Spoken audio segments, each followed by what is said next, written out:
아침에 나로 주의 인자한 말씀을 듣게 하소서. 내가 주를 의뢰합니다. 나의 다닐 길을 인도하소서.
명지대학교 배움의 교회 새벽 묵상 시간에 오신 여러분을 주님의 이름으로 환영하고 축복합니다. 오늘 성경 본문 말씀 함께 보도록 하겠습니다.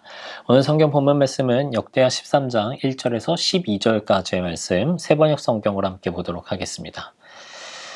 여로보암 왕 18년에 아비야가 유다의 왕이 되었다. 그는 예루살렘에서 세 해 동안 다스렸다. 그의 어머니는 기브아 사람 우리엘의 딸 미가야이다.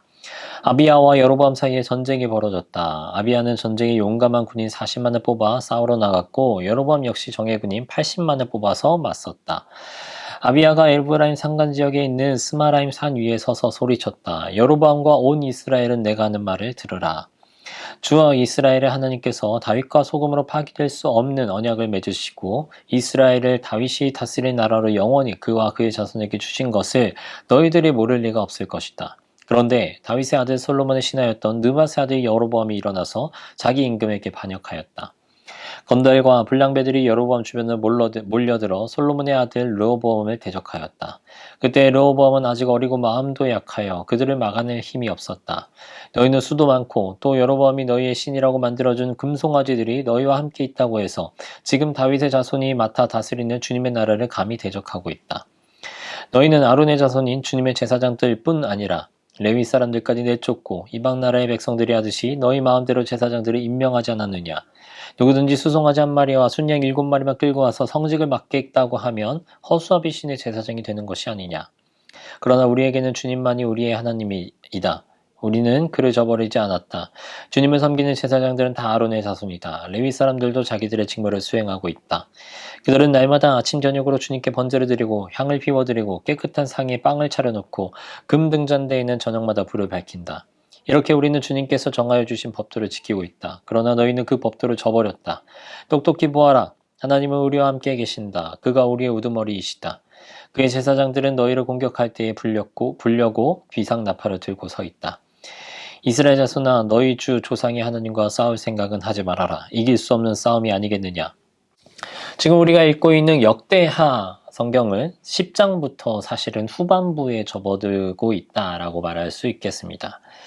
여기서부터는 10장부터는 통일 왕국이었었던 이스라엘이 남과 북으로 이제 분열된 가운데 다윗의 언약을 계승한 왕조인 남유다 왕조의 20대에 걸친 왕조의 통치 이야기들을 다루고 있다라고 하는 것이죠. 자, 이 중에서 우리가 읽었었던 13장은 남유다의 첫 번째 왕 르호보암을 이어서 두 번째 왕이 된 아비야의 통치에 대해서 다루고 있는 부분입니다. 특히 오늘 우리가 읽은 본문은 아비야의 즉위와 관련된 내용, 그리고 여로보암과 군사적 대치를 하고 있는, 그리고 선전포고를 하고 있는 부분에 대해서 다루고 있는 부분을 우리가 함께 읽었다라고 하는 것입니다. 우리가 함께 읽은 본문의 8절, 9절을 보시면 여로보암을 향해서 아비야가 보여주고 있는 여러 비난의 내용, 그리고 책망의 내용을 우리가 살펴볼 수 있겠습니다. 아비야는 여로보암이 큰 군대를 이끌고 그들의 신으로 만든 금송아지 우상을 앞세워서 하나님을 대적하려고 한다라고 하면서 책망하고 있습니다. 또한 여로보암이 여호와의 제사장과 레위 사람들을 내쫓고 우상을 위한 새로운 제사장 제도를 만들었다라고 하면서 그를 비난하고 있다는 것이죠. 그렇다면 우리는 여기서 여로보암이 왜 금송아지 우상을 만들고 또 새로운 제사장 제도를 만들었을지에 대해서 생각을 해봐야 하겠습니다. 왜 그런 것일까? 여로보암이 그렇게 한 이유는 순전히 자신의 왕권을 강화하기 위한 것이었습니다.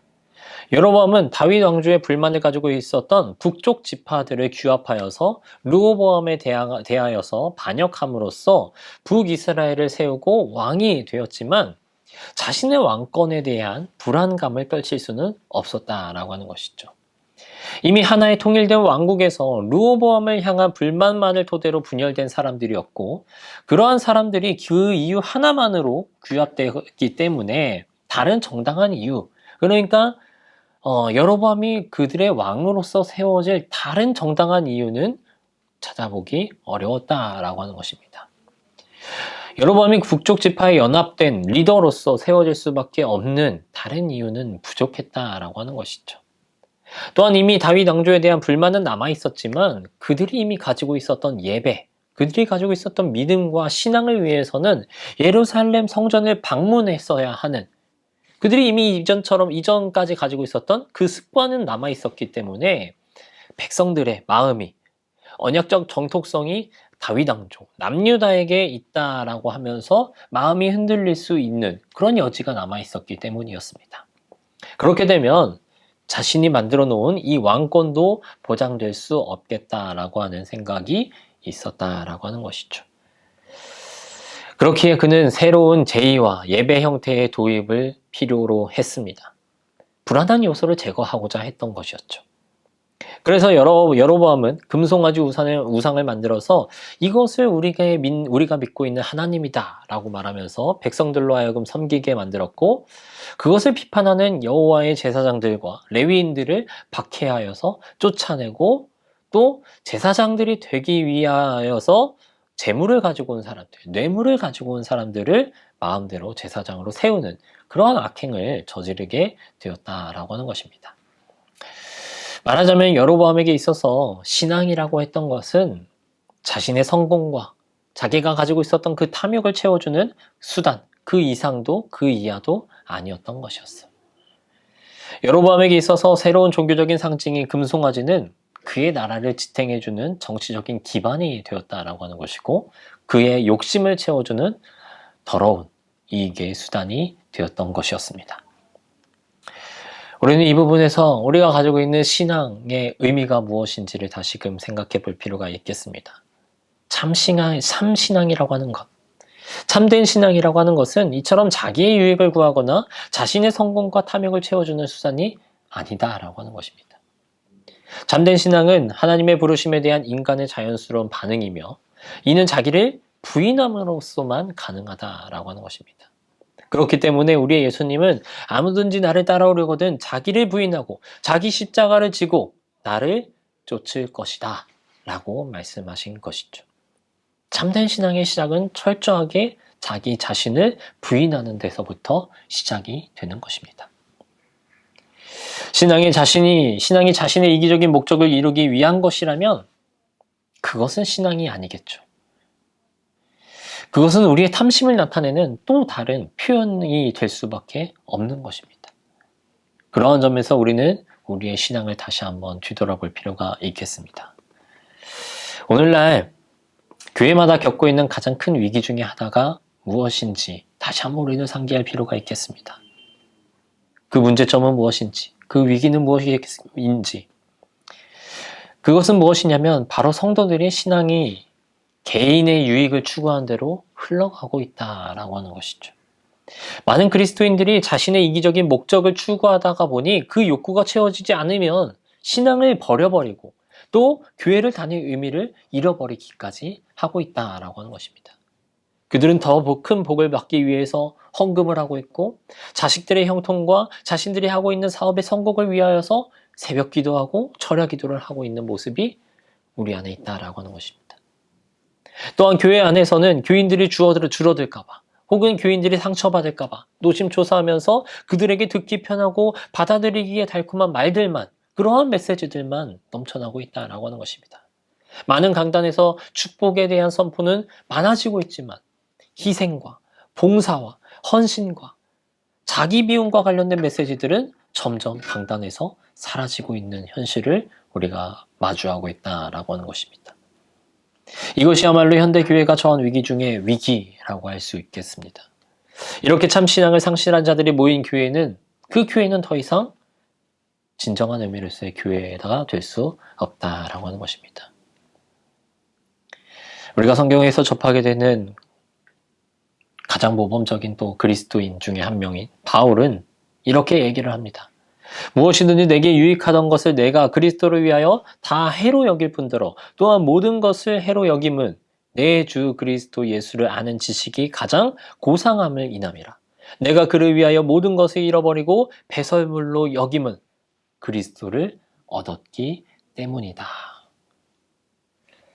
이것이 바로 우리가 성경을 통해 알 수 있는 참된 그리스도의 신앙의 모습이겠습니다.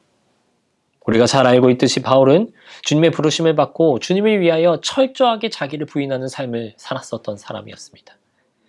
예수님은 우리의 욕망과 이기심을 채우기 위해 필요한 존재가 아닙니다.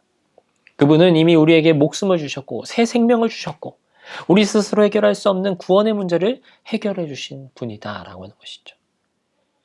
우리 스스로 해결할 수 없는 것을 해결해 주신 분, 그분이 바로 우리가 믿고 있는 예수님이다라고 하는 것입니다.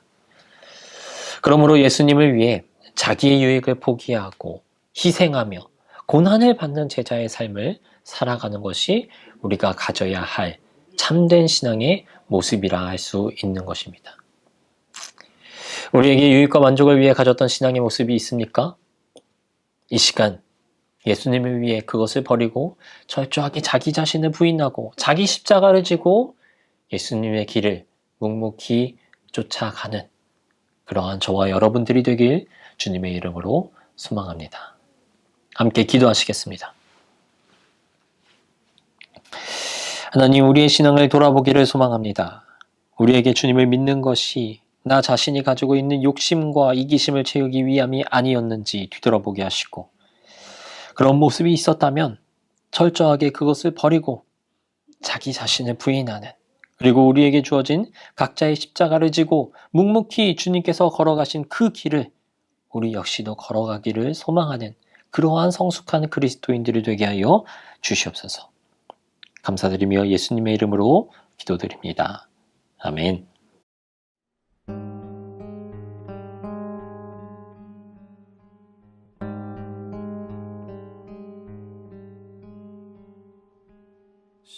십자가를 질 수 있나 주가 물어보실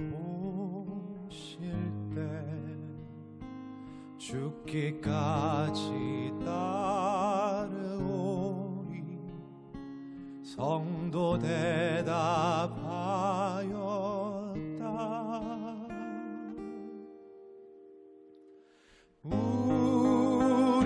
우리의 심령 주의 것이니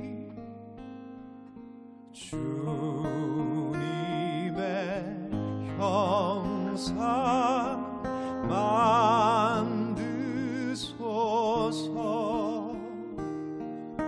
주 인도 따라 살아갈 동안 사랑과 충성을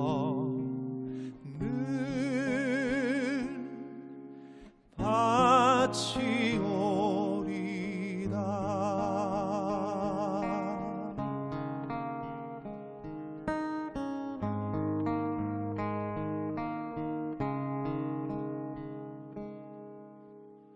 이런 일 다 할 수 있나 주가 물어보실 때 용감한 자 바울처럼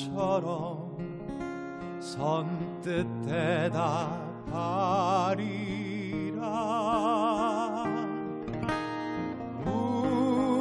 우리의 심령 주의 것이니 주님의 형상 만드소서.